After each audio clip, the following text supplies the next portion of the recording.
This is Freedom Investor Radio, and I'm John Pearl. It hit me like a freight train when I realized there was a better way. When I discovered that I could take my future into my own hands. When I realized I could invest my way to freedom. This is what I'm working towards. In each episode of Freedom Investor Radio, we will explore the tactics and strategies used by the top real estate investors and entrepreneurs in the nation.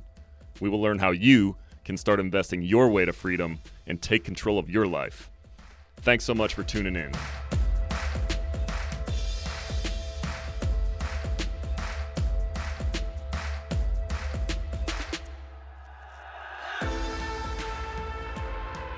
What's going on, everybody? Welcome back to another episode of Freedom Investor Radio. Today, I am joined by Lou O'Connor of Strategic Metals Invest. Lou, welcome to the show today.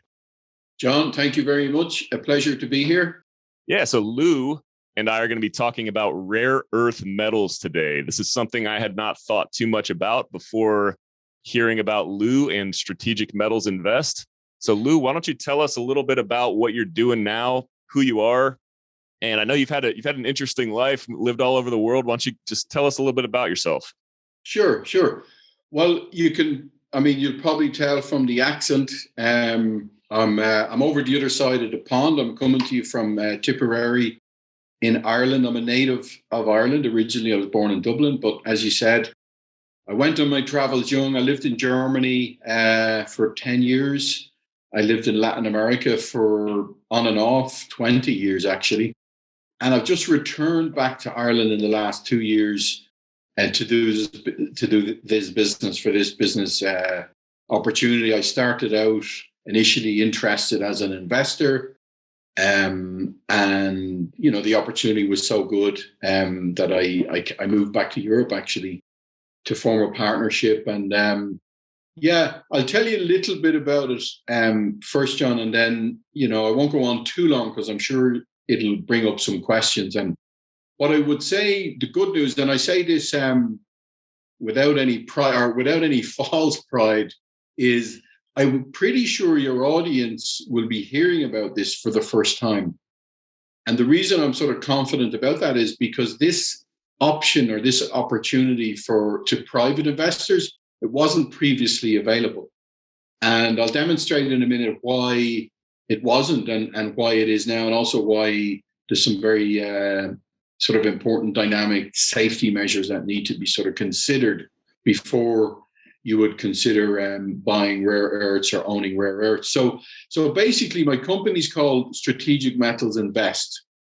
Strategic Metals is an umbrella term for what you call, I think in North America, people call them technology metals, rare earth metals, green metals now they're calling some of them, which are the ones that are critical to electric cars, to wind power, solar power. So there's a number of different terms fall under that, but basically strategic metals are crucial to a nation's economy and increasingly imperative as well to a nation's security capabilities.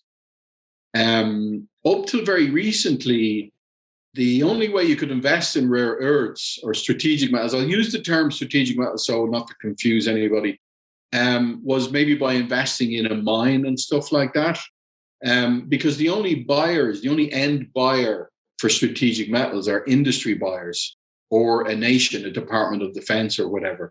They're of no value. There's no point in me or you having $100,000 worth of indium, which allows you to swipe your phone in a safe in the backyard. I mean, there's no way we can liquidate it, right? So what I want to tell you first, very quickly, the 4 characteristics of what we do. The first one, which probably sounds a little bit counterintuitive and even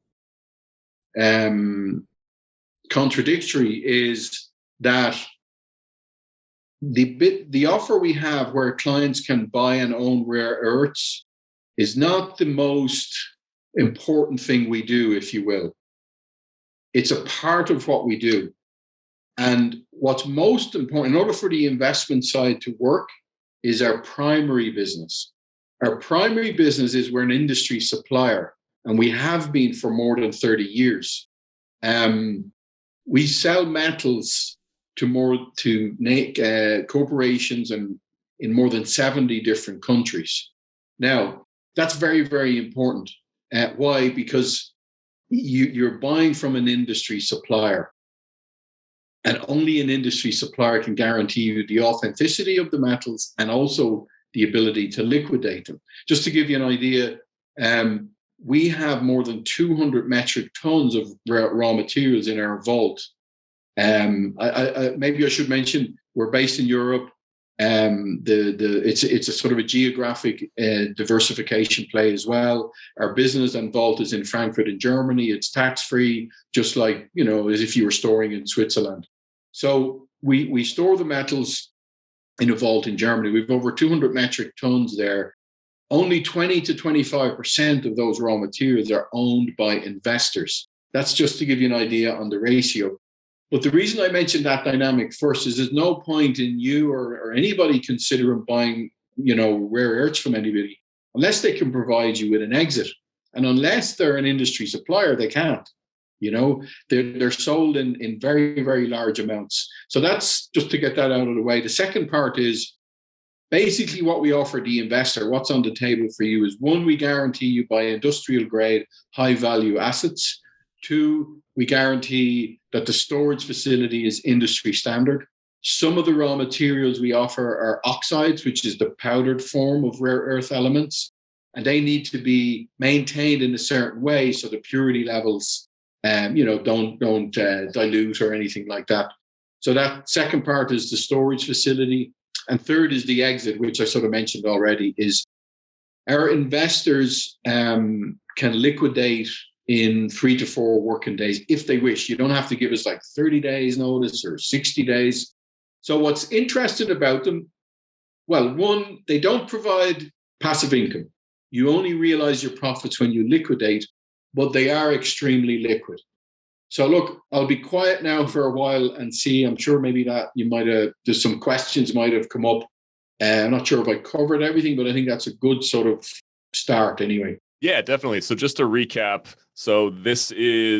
these strategic metals are they're metals that are used for very important things. Like I know the electric vehicle revolution that we're seeing right now, the solar market's booming right now, and especially these metals are used in military application as well, which I don't think that's going away anytime soon, as we're seeing on the world stage currently. So this is giving investors the opportunity that was previously only available to, or it previously was not available to them.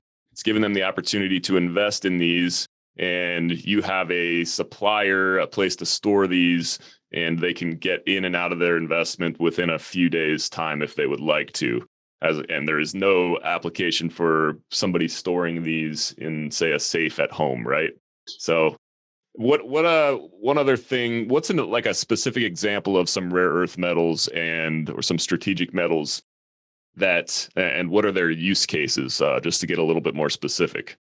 Okay, well done, actually, John. Yeah, you pretty much you net 10 out of 10 there. You got it all. So one example you mentioned, let's say military applications. There's 3/4 of a ton of rare earths in one F-35 fighter jet.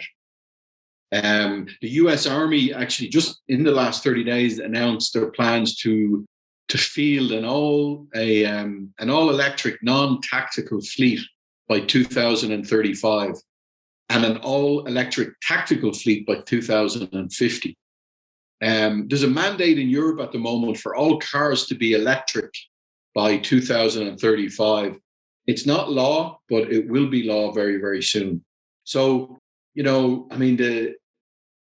that's why it's such a good investment now and over the next 3 or 5 or 10 years. To answer your question as well, there's 12, there used to be 9, but there's now 12 rare earth elements in one smartphone.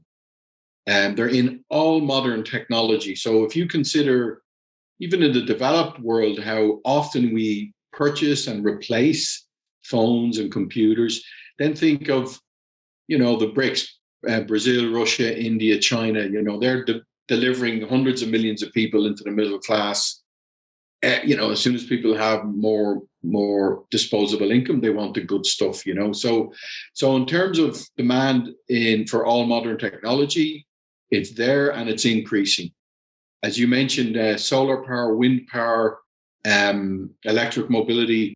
Over the next 10 years, we're about to go through this massive transformation of how we power our daily lives. Whether you believe in it or not is not relevant. I mean, we're as pure investors, we're interested in how we can profit from progress, right? So the sustainable, this greener way we're going to live is all critically needed again are rare earth elements. Military applications, medical devices, even, believe it or not, cancer treatment. Some of the powdered form are being used as a paste to treat skin cancer. So the list goes on and on and on. But there's a very interesting dynamic which is hidden in plain sight. If you do a little bit of investigating, you'll find that China is the dominant market leader in rare earths. Now, why is that? Because a generation ago, China decided they would be. In fact, in a very rare occurrence of agreement, both President Trump and President Biden signed executive orders. You can Google this and you'll see, recognizing that North America needs to wean its dependence off China. China produces more than 80% of the world's rare earths. That was back in the 1980s.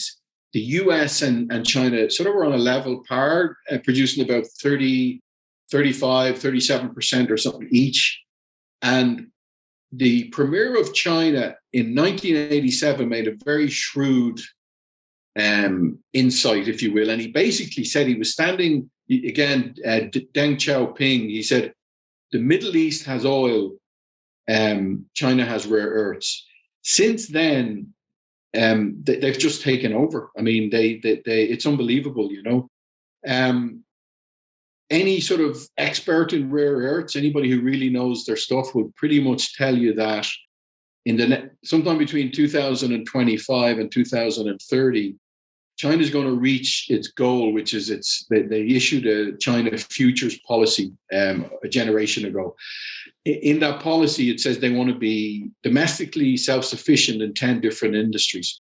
They're about to achieve that. And what's going to happen then is the US, Europe, other developing nations will basically be standing in line, waiting for whatever China will give us after they've satisfied their own quotas, So what I'm saying is demand is increasing and supply is limited and subject to disruption because the US, Europe does not have its own supply chain. Now that will change, but it'll take about 10 or 15 years to change that. And in the meantime, investors can profit. Got it. And Lou, I wanted to ask so it seems like China did get a head start on all of this. Is that simply because they made the decision and they took action, or do they have some type of geographical strategic advantage? Like, are there rare earths in the US, or are they all over in in Asia and they have easier access to it? Why is that? Yeah, great question, John. China does have 50% of the world's reserves, but rare earths can be found everywhere. Sometimes they're not all that rare. They can be found in abundance, The US has one producing plant in California, Mountain Pass. And ironically, all the production in the US at the moment, all the raw materials are still sent to China for refining. The refining process is costly and complicated because rare earths are never found, they're never mined just for, like gallium is not mined for gallium. It's always a byproduct of aluminum mining. So they can be found together and they have to be sort of melted down and separated. And so it's sort of complicated and costly. But so I suppose to answer your question, one, they do have a lot of the world's reserves, but not all, only 50%. They do have the tech, they're way ahead on the refining technology.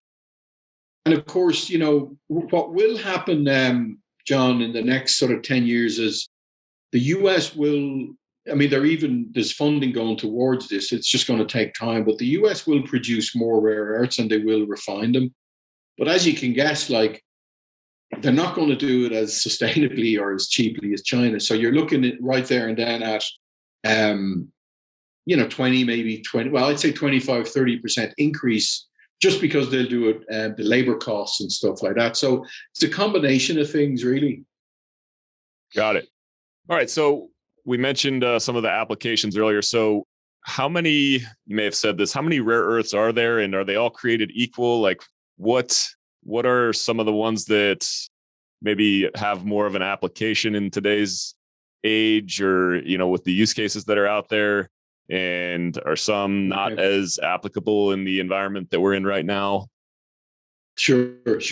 So there are 17 rare earths, metals. Not all 17 are that rare, can be found in abundance.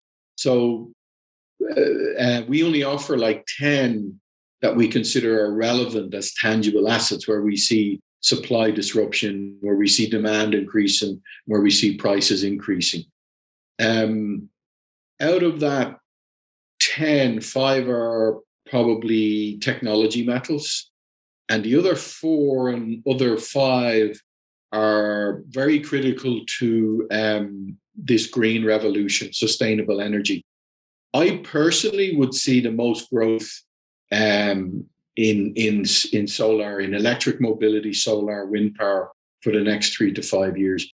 But having said that, nobody knows. I mean, I'd be lying if I gave you a recommendation now, because we simply don't know, because the prices are driven purely by supply and demand.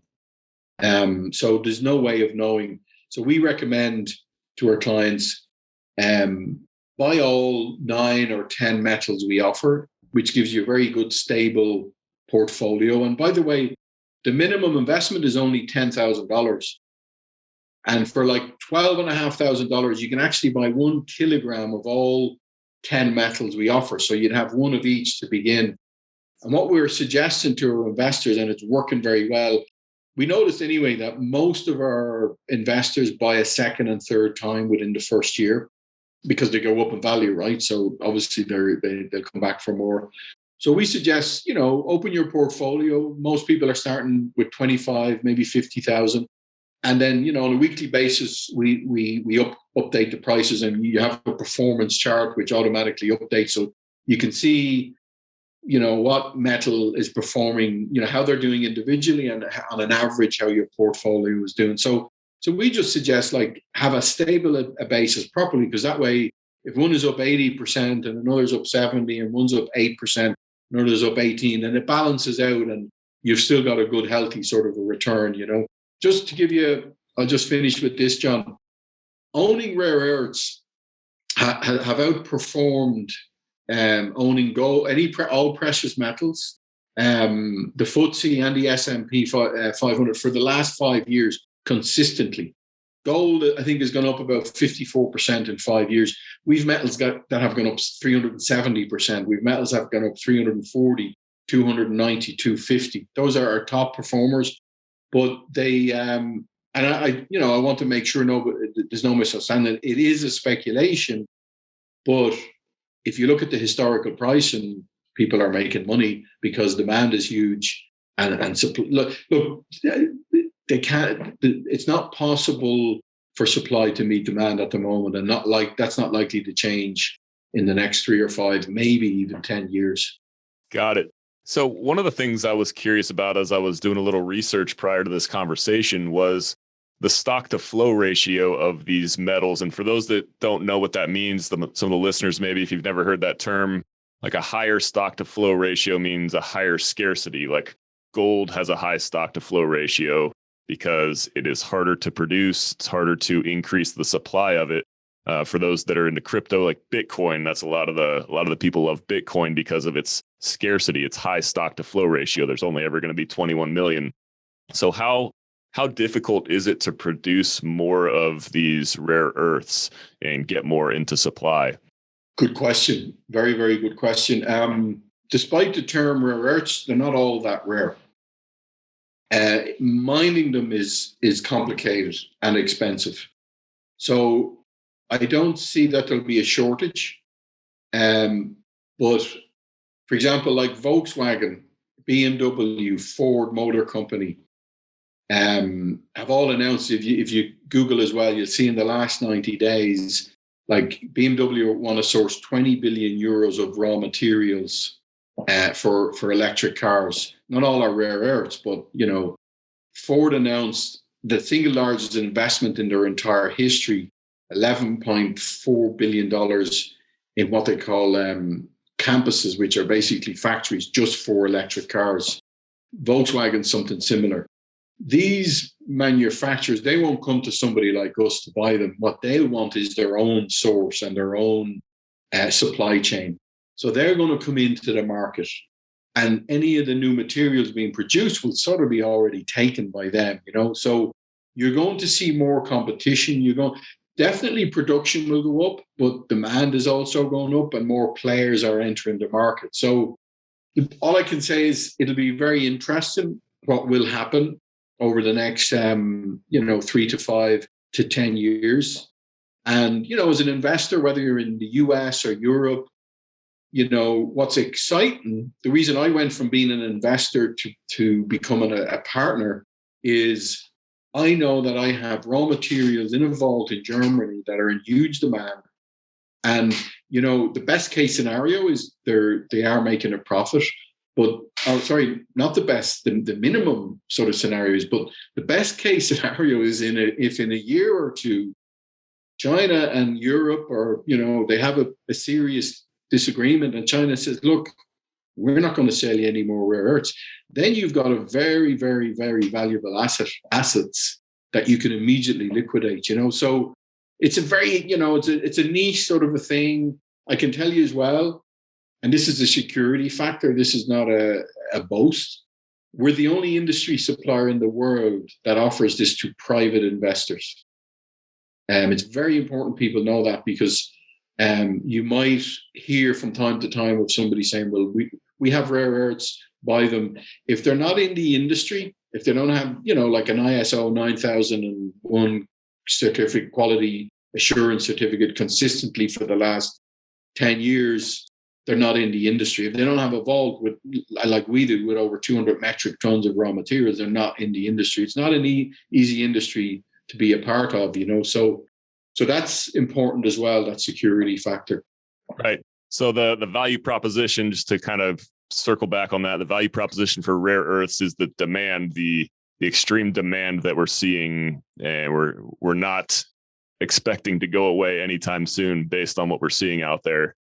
That's the value proposition versus, say, gold being a store of value because it's, there's not going to be a lot of it created and people want it. So I want to go a little bit deeper into the process. You mentioned that you guys are the only ones that offer this to private investors. I was going to ask the question, why don't more people know about this? Seems like it makes a lot of sense. So why don't more people know about or aren't talking about rare earths as much? Great. Excellent. Another very good question, John. You're helping me here a lot, explain everything I'm sort of leaving out. So Tradium, which is the metals broker, have been in business for over 30 years.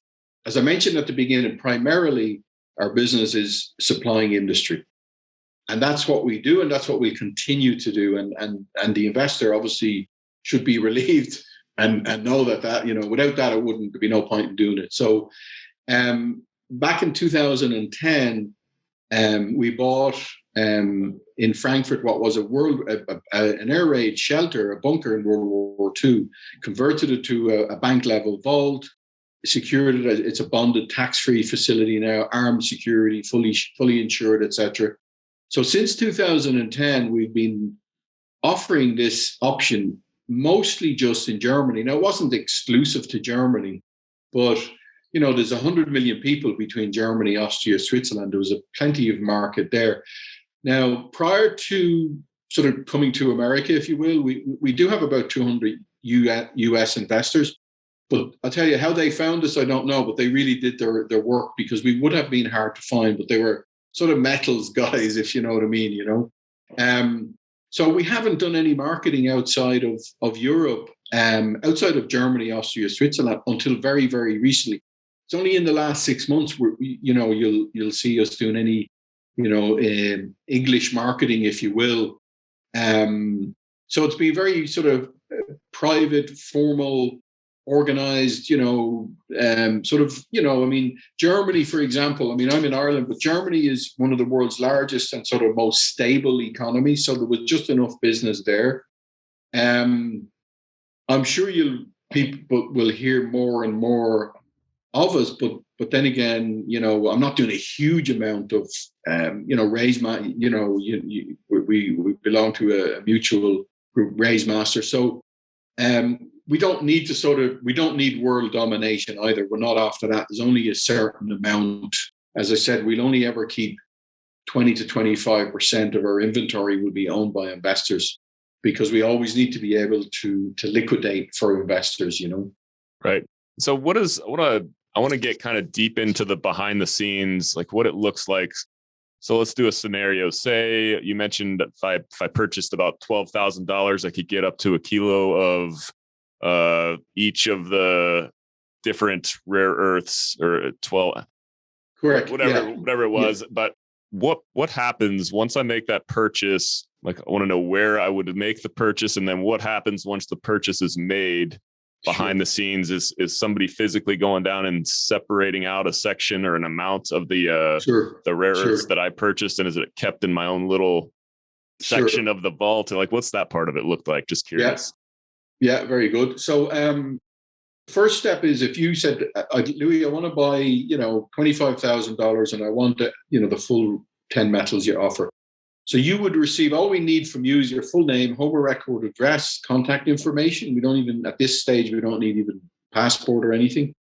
You would receive an offer from us and an official, like a pro forma invoice, which will detail exactly the weight of each metal you're getting, the analysis report, the purity levels, the batch numbers, everything in terms of the chain of custody, which is very important for when you sell it later.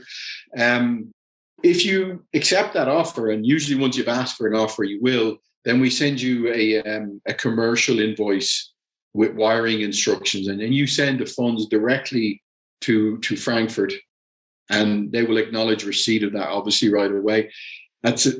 Usually the metals, pre-COVID, the metals would take about 30 days. They're not already there. We order them, and they'll come in, and usually, pre-COVID was 30 days. It's now 30 to 60 days. Next time you hear from us when your metals arrive, you'll receive a sort of an account, sort of a credit to show they're here, they're in the vault.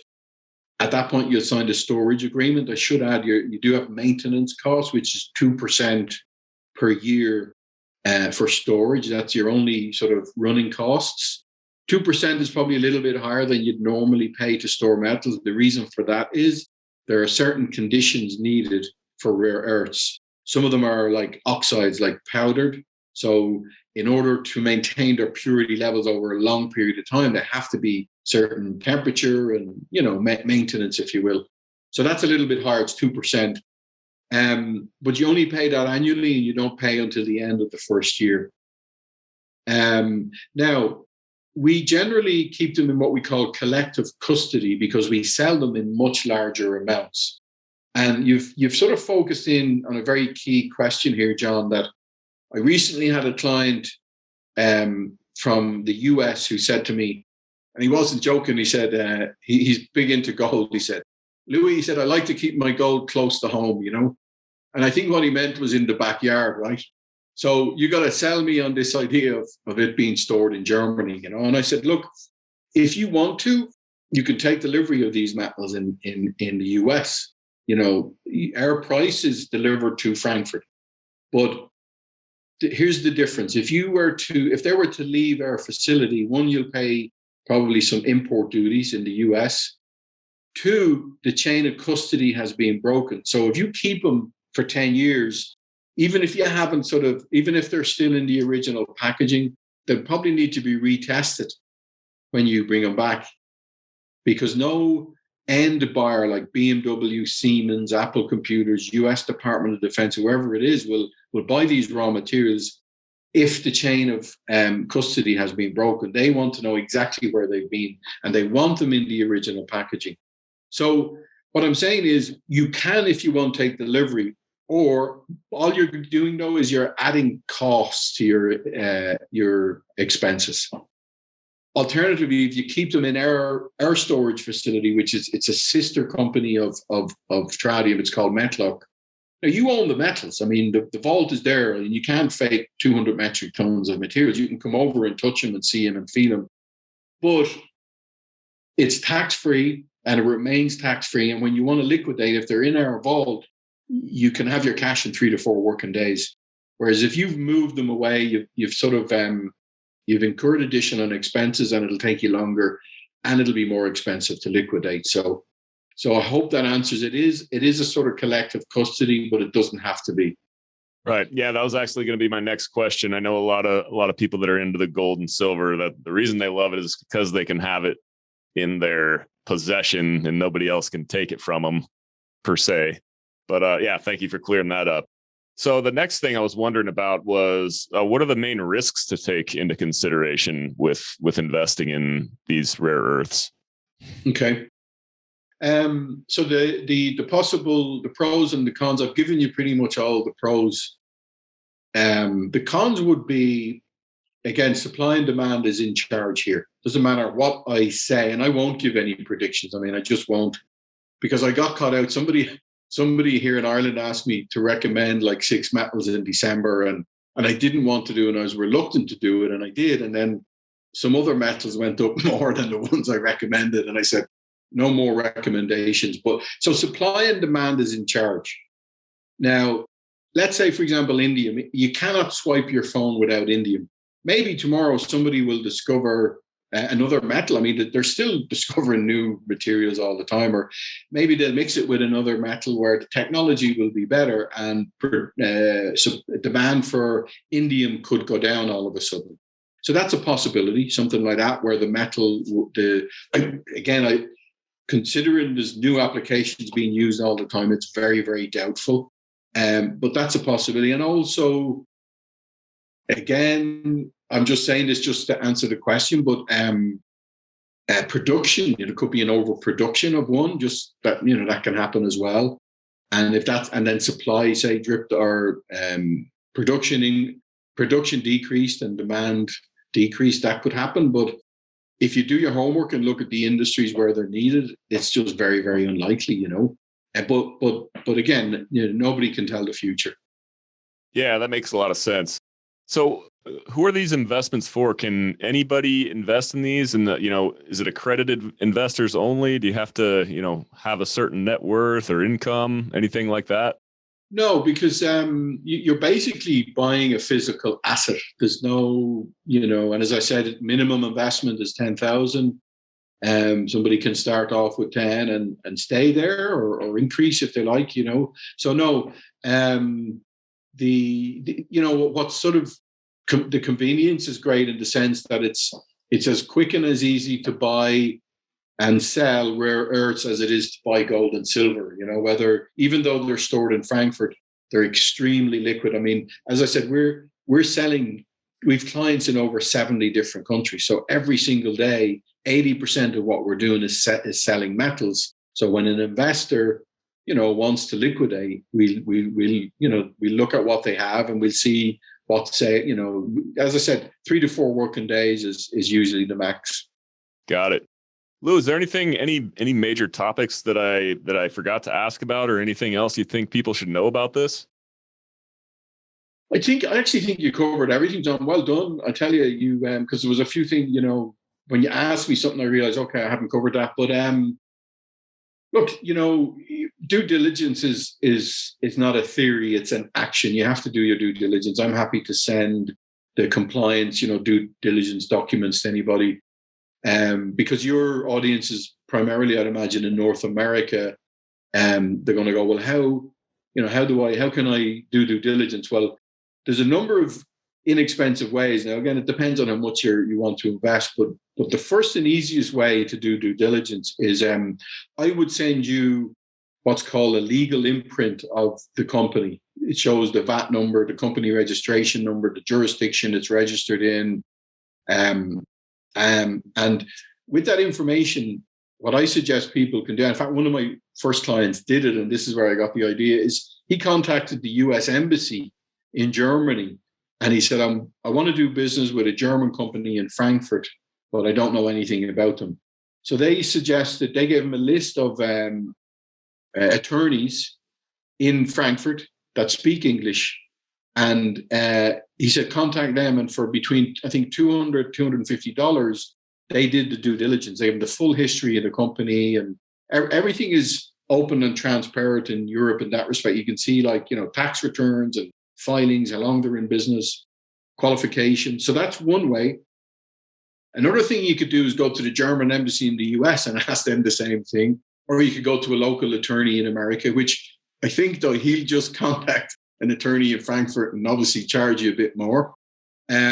So do your due diligence, obviously. I'll supply you with everything that's needed. And of course, the best way to do diligence, my favorite, is come to Frankfurt and I'll meet you there and I'll wine and dine you for like 2 or 3 days. And the Rhine River, especially in the summer, the Rhine River's an hour northwest, which is called the Weinstraße. All the vineyards are up. We could take a riverboat cruise. Heidelberg, the oldest university town in Germany, is an hour south. So I love when people come because, that's the best thing to do. Touch it, see it, feel it. Now, that's not always possible, but I always hope at some point my clients will come, if not before, but during or after, so they can see it. But yeah, that's what I would say, is do the due diligence. And look, my mantra, which you might hear me say in the videos, is the only obstacle to investors profiting from owning rare earths is they simply don't know they can do it safely and securely. And now I mean, everything I've said will stand up in terms of due diligence and stuff. Excellent. Yeah, that sounds like a due diligence trip I'd be happy to make, and you'll be hearing from me. Believe that. So we got time. I sense you're a beer connoisseur there, John. All of a sudden, I've been known to dabble a little bit. So Lou, we got time for one more question. It's the question I ask all my guests, as mentioned. So I work at Diablo Canyon Power Plant, nuclear power plant on the central coast of California. It's shutting down in 2025. So my mission is to replace my W-2, my income from my job, with passive income from investing. And one thing I want to know, your one piece of advice that you would offer to folks in my position as far as escaping the W-2 world with your experience as an entrepreneur, investor. What would you offer up to folks in my boat? Oh, good. Yeah, excellent. It's more a philosophical answer, John, which is it's somewhere you want to go. When you start on that path, the path will appear. It's when you move a muscle, when you take action, and there's a consequence, and you'll find your way. To me, it's never linear. I mean, it's sort of, sometimes we look at successful people and, we just see where they are today and we just think they went from A to B, but usually it's more, anybody will tell you that. But the most important thing is to start out on that path and it will appear. And one thing that's been on my mind lately as well, which is, it's funny, it's more, again, a spiritual thing, which is, I just got a lot out of this, which was, I was reading that, in Persian rugs, that the makers of Persian rugs, and even the Amish in the US, in the quilts they stitch, they purposely leave an error in their work. And it's sort of a religious thing. The reason they do it is they're putting some humility. Their belief is that only God can do a perfect job. So they actually put some humility in everything they do. And it made me think of, I think he's Canadian, but ended up in the US, Leonard Cohen. He had this great statement. He said, forget your perfect offering. There's a crack in everything.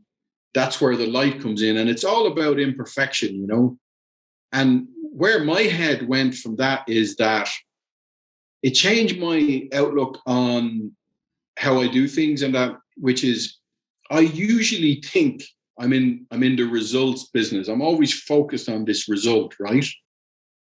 Except I'm not. I'm in the planning business. And the freedom I got from that was that, at the end of the day, I need to show up. I need to get my 8 hours sleep. I need to be right, if you will, be prepared. Like, today, for example, for me and you to do this today, you've done your research and you've prepared and stuff like that. But at some point, I have to let it go. I do the best I can and then I let it go and it's out of my hands. So I love the idea, as it's given me a lot of freedom to know that I can't guarantee I'll get the results I want.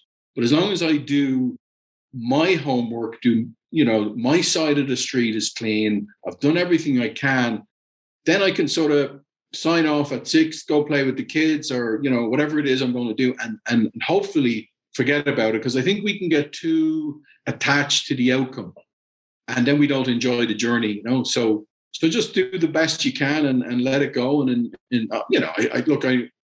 we don't know each other well, but you're a family man, and you're just from talking to you. I wish you every success, and I'm sure you'll have it. Yeah, those words hit home with me. The imperfection, you can prepare as much as you want, and a lot of people are scared if they don't do it perfectly. Then I think a lot of it's they're scared, worried about what other people are going to think of them.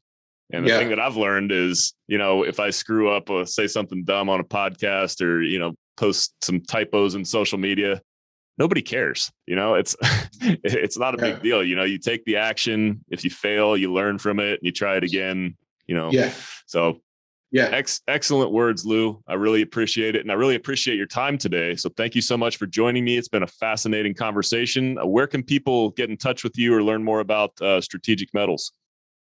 Glad you asked me that, John. So our website is Strategic Metals Invest. They can go there and download a brochure. In order to get the brochure, you can leave your name and email, phone number if you want, not mandatory. So I'd email you then, or just go to info@strategicmetalsinvest.com. Excellent. Well, Lou, thanks again so much for your time today. It's been a pleasure, fascinating conversation. Take care. Thank you, John. Thank you for listening to Freedom Investor Radio. If you like what you heard, make sure to rate, review, subscribe, and share with a friend. Thanks again for listening.